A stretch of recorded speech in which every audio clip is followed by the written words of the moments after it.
If the government thinks you're just borrowing from your mom to get through the visa application process, they're going to see right through it and not give you a visa. Hi there, I'm Michelle Godlewski, an American girl who called the cornfields of Illinois home until over 10 years ago when I started navigating the chaos of life overseas. If you've ever felt that itch for something more, that whisper telling you to break free from the ordinary, you're in the right place.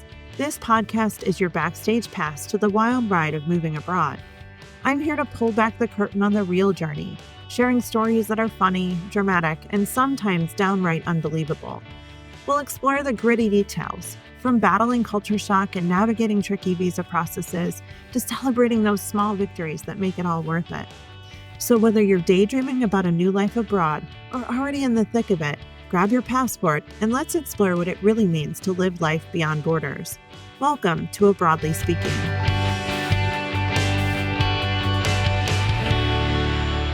Hi there, friend. Welcome to the Abroadly Speaking podcast. My name is Michelle. If you're new here, welcome. If you've been here before, welcome back. Returning champion of moving abroad.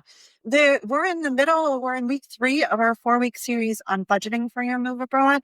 And this week, we're going to talk about proof of funds. I know a lot of you are worried about how to financially prepare for a visa that requires a proof of funds. And so I want to drop into that today. Just as a reminder, we have a Don't Go Broke Abroad challenge, our 3-day absolutely free challenge there for you.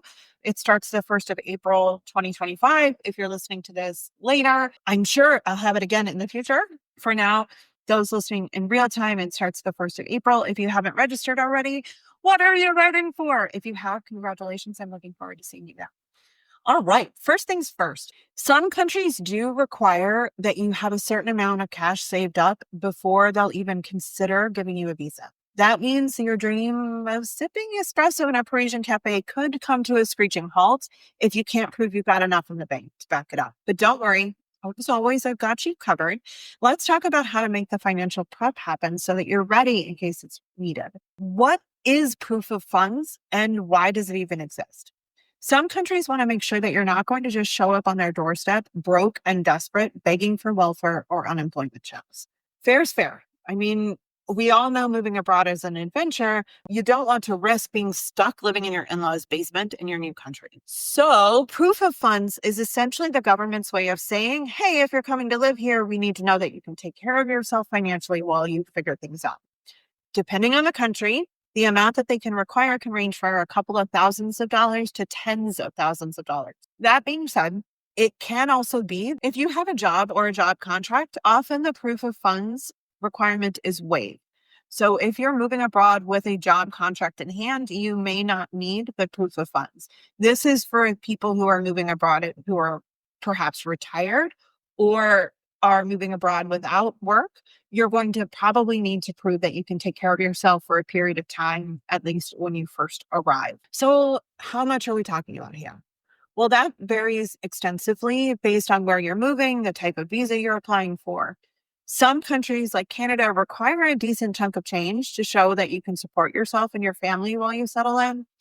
If you're applying for a long-term visa, for example, in Canada, you might need anywhere from $3,000 to $10,000 just for yourself.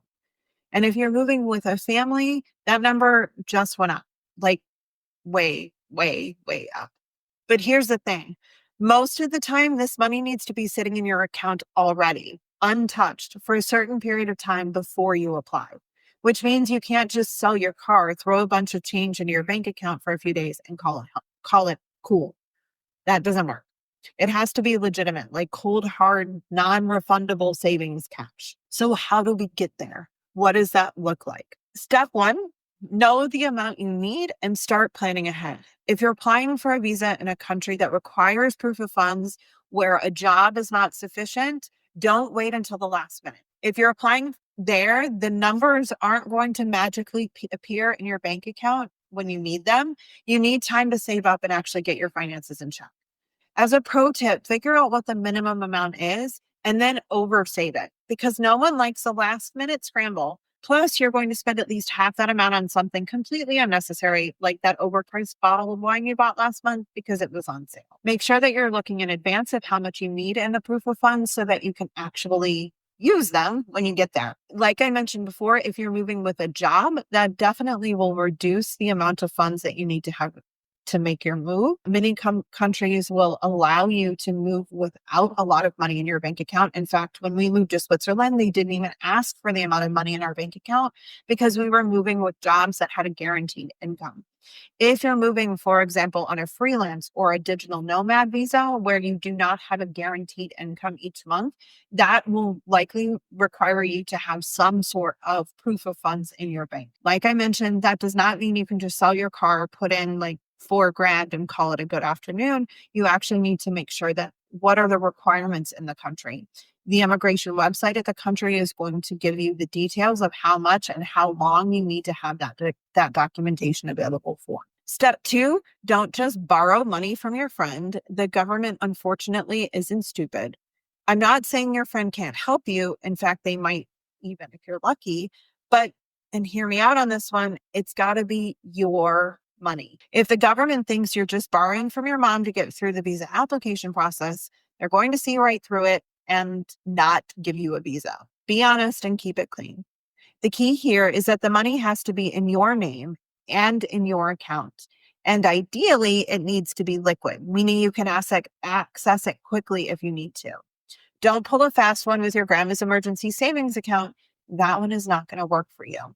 You have to be in your account under your name, or if you're married, for example, under you and your partner's name, you need to be able to prove that it's your money and not that you're borrowing it from someone else.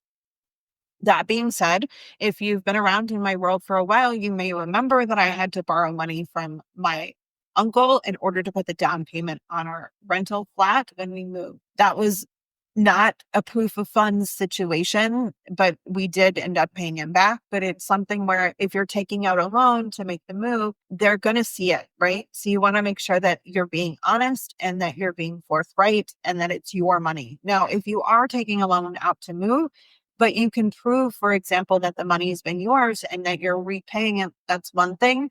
But if you're borrowing it for your mom just to put it in your bank account and then you're going to give it right back, you're going to find out and we're all going to have less fun times, because at that point you're wasting money on the visa application and you don't want to do that. Step 3, make sure that you get your financial documents in order. Once you've figured out what you need to save, or you've already saved up the money in your account, you're going to need to prove it. Sounds simple, but wait. You need statements, bank letters, and sometimes even affidavits from your bank. So don't expect the embassy or the consulate to just take your word for it. You're going to need to prove it. Make sure you have official documentation that shows that your balance is yours and it's been in your account for the required amount of time. And no, you can't just take a picture of your bank balance on your phone. Trust me, I've seen people try and do that. They're going to want to have an official paper trail proof. So that might mean printing out your bank statement if you get it electronically, or a number of months of bank statements to prove that you have the financial means for a period of time, not just one time, right? You'll need to prove it for however long that they want you to show it for. Step 4 is to factor this into your overall move budget. I know we've talked about the move budget in the first week of the series, and then we talked last week on how to save for your move. This one, you need to factor in the savings that you need for your move, right? For this proof of visa amount, let's say. And I know you're already budgeting for flights, shipping costs, visa fees, and possibly a one-way ticket to Panic Town by now.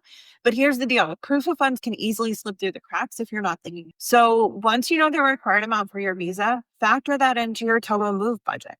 Don't act like it's just a one-time expense, because it's going to eat up a good chunk of your savings and you need to be prepared for that. Side note, in case you were wondering, proof of funds isn't like your standard move cost that can be covered by loans or credit cards. It's real money that's got to be in your account. So don't think you can just wing it with a nice credit card balance. And please, for the love of all things holy, do not just transfer money from your credit card into your bank to show it, because that is not going to work. you absolutely need to have the money available to you. Again, it has to be liquid in most cases, meaning it's easily accessible. If you're moving with retirement funds, for example, if you have a 401k or you're moving with a pension, though both of those things are acceptable because they're monthly income, right? As long as you can show that you have a minimum monthly income, then that often can support you through your proof of funds as well. And it can help you identify exactly how you want to make the move and what will work for you. All right, keeping this one short for you, let's wrap it up. Proof of funds doesn't have to look like a deal breaker for you. You just need to plan, save, and follow the rules without cutting corners. If this whole process feels like a whole lot to manage on your own, don't stress. We've got our 3-day Don't Go Broke Abroad challenge coming up starting the 1st of April.